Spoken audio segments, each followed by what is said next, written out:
আসসালামু আলাইকুম। Welcome to my channel Iti's kitchen vibe. আশা করি সবাই ভালো আছেন। হঠাৎ করে আমার পাটা ভেঙে গেছে, তাই আমি আপনাদের সাথে আমার ভিডিওগুলো শেয়ার করতে পারতাছিলাম না। দেখেন আমার পাটা প্লাস্টার করা, তারপরও আমি চেষ্টা করবো আমি প্রতিদিনের রান্নাটা আপনাগুলোকে শেয়ার করতে। আজকে আমি রান্না করবো চিংড়ি মাছ দিয়া মটরশুঁটি, মটরশুঁটি দিয়ে চিংড়ি মাছ রান্না করবো। আমি মাছটা কাটতেছিলাম, একটা পা দিয়া দাঁড়াইয়া আর একটা পা রাখছি টুলের উপরে।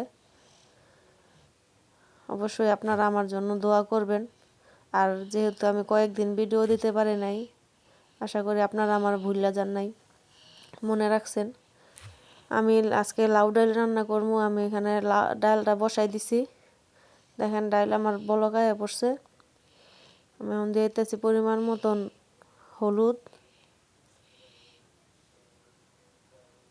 দিয়ে দিলাম পরিমাণ মতন লবণ, আর দিয়ে দিলাম সামান্য একটু মরিচের গুঁড়া। লাউ ডালটা যেহেতু একটু মিষ্টি মিষ্টি লাগে, তাই আমি অল্প একটু মরিচের গুঁড়া দিছি।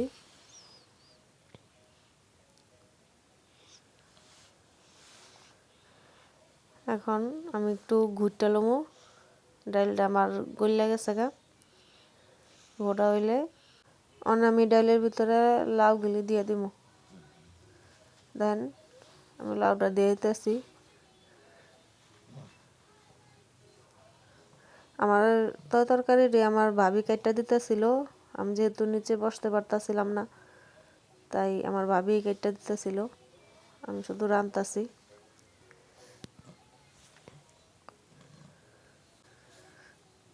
মায়া মাসের জীবনটা হয়েছে এমন, মৃত্যুর আগ পর্যন্ত কোনো ছুটি নাই। দেখেন পা ভেঙে গেছে, তারপরও সংসারের কাজ তো আর ফালায় রাখুন যায় না, রান্না বাড়া করতেই হয়। আমি এখন চিংড়ি মাছটি একটু ভাজ্যা লমু। যেহেতু এটি বড় বড় চিংড়ি মাছ, এটা একটু না ভাজ্যা দিলে তরকারিটা ভাল লাগে না।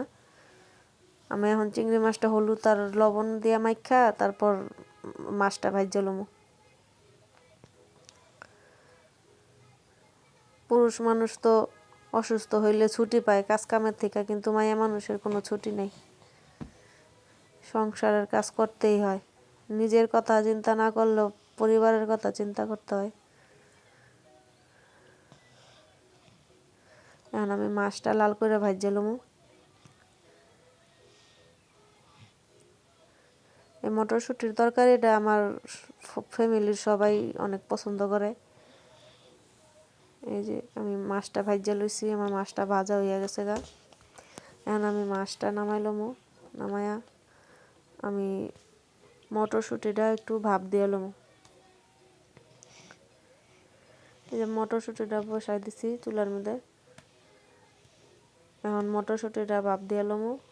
মটরশুঁটিটা ভাপ দিলে এটার থেকে একটা কালো পানি বাইর হয়, তাইলে তরকারির কালারটা সুন্দর হয়। আর দেখেন আমার লাউটা নরম হয়ে গেছে, গলে গেছে গা। এখন আমি দিয়ে দিতেছি এর মধ্যে বেশ কিছুটা টমেটো কাটটা, আর দিয়ে দিলাম কাঁচামরিচ।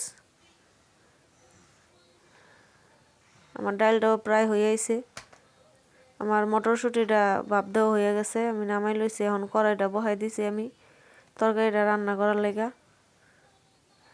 দিয়ে দিতেছি পরিমাণ মতন তেল। এখন দিয়ে দিলাম পেঁয়াজ কুচি। পেঁয়াজটা এখন আমি হালকা ভাজা লমু, বেশি ভাজবো না, একটু নরম করে লমু আর কি। দেন আমার পেঁয়াজটা নরম হয়ে গেছে, আমি আদা রসুন বাটাটা দিয়ে দিলাম। আদা রসুন বাটাটা আমি হালকা একটু তেলে ভাজা লমু। আমি সবসময় যেমনি আর কি রান্না করি, আমি রান্না করতেছি। আমি দিয়ে দিলাম একটু পানি। এখন দিয়ে দিব গুঁড়া মশলাগুলা। দিয়ে দিলাম হলুদের গুঁড়া, এখন দিয়ে দিলাম মরিচের গুঁড়া,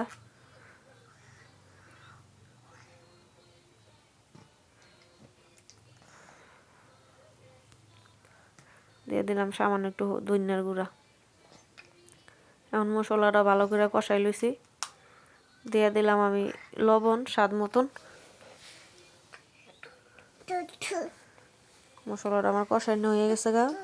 এখন আমি দিয়ে দিতেছি আলু। দেখেন আমি মটরশুঁটি রান্না করলে সবসময় এইভাবে আলু দিই মটরশুঁটির সাথে। মটরশুঁটিটাকে কীভাবে রান্না করেন অবশ্যই কমেন্টে জানাইবেন। আশা করি আজকের ভিডিওটা আপনাকে ভালো লাগবো। আমি ভাঙ্গা পানিয়া যতটুকু সম্ভব আপনাকে লগে শেয়ার করার চেষ্টা করছি আমার রান্নাগুলা। আশা করি আপনাকে ভালো লাগবো। যদি ভালো লাগে প্রথম থেকে শেষ পর্যন্ত আমার ভিডিওটা দেখবেন অবশ্যই, আর আমার জন্য দোয়া করবেন। এখন আমি ভাপ দেওয়া মটরশুঁটিটা দিয়ে দিলাম। এখন আমি এটা ভালো করে কষাইলাম। আপনারা যদি আমার ভিডিওটা ভালো লাগে অবশ্যই আমার চ্যানেলটা সাবস্ক্রাইব করে দিবেন। যারা নতুন আছেন একটা লাইক করে দিবেন, চ্যানেলটা সাবস্ক্রাইব করে কমেন্টও করবেন কেমন লাগে আপনাকে আমার ভিডিওটা। আমি এখন এটা অন্য একটা চুলায় দিয়ে দিলাম পাতিলটা। এখন আমি ডালটা বাগার দিয়ে এলাম। আমার ডালটা হয়ে গেছে। আমি দিয়ে দিছি পরিমাণ মতন তেল, আর দিয়ে দিলাম রসুন কুচি। আমি সবসময় চেষ্টা করি ডালটা দেশি রসুন দিয়ে বাগার দিতে। দেশি রসুন দিয়ে ডালটা বাগার দিলে খুব সুন্দর একটা ঘ্রাণ আহে ডালের থেকে। দেখেন আমি ডালটা বাগার দিয়ে লইলাম, আর আমার ডালের কালারটা দেখেন কত সুন্দর হয়েছে। ডালটা খাইতেও অনেক মজা হয়েছিল। দিয়ে দিলাম বেশ কিছুটা ধনিয়া পাতা। আমার ডালটা হয়ে গেছে। দেখেন এদিকে আমার মটরশুঁটি আর আলুটাও কষানো হয়ে গেছে। এখন দিয়ে দিলাম আমি টমেটোটা দিয়েও আমি একটু কষাইলাম ভালো করে। তরকারিটা আমি ভালো করে কষাই লইতেছি। দেখেন আমার এখন দিয়ে দিলাম কয়েকটা কাঁচামরিচটা দেখেন আমি মুখটা একটু একটু কাটটা দিছি। লাইরা চেরা ভালো করে কষাই লইলাম। আমার কষানো হয়ে গেছে। এখন আমি পরিমাণ মতন পানি দিয়ে দিতেছি। পানিটা দিয়া এখন আমি ঢাইকা দিমু। এটা বলকা অবধি অপেক্ষা করবো। তরকারিটা যতক্ষণ না বলকায় ভালো করে। দেখেন আমার তরকারিটা ভালো করে বলকায় পড়ছে। এখন আমি মাছগুলো দিয়ে দিতেছি।